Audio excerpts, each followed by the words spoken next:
继续要来看是这个高雄人武警察分局驶3台的真风车要来掠毒贩，结果这个嫌犯是开车来冲撞到警车，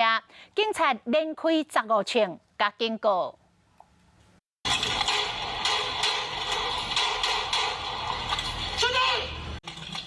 这个代志发生伫个21号下晡的3点外，警方要来掠毒贩，锁定一台白色的轿车。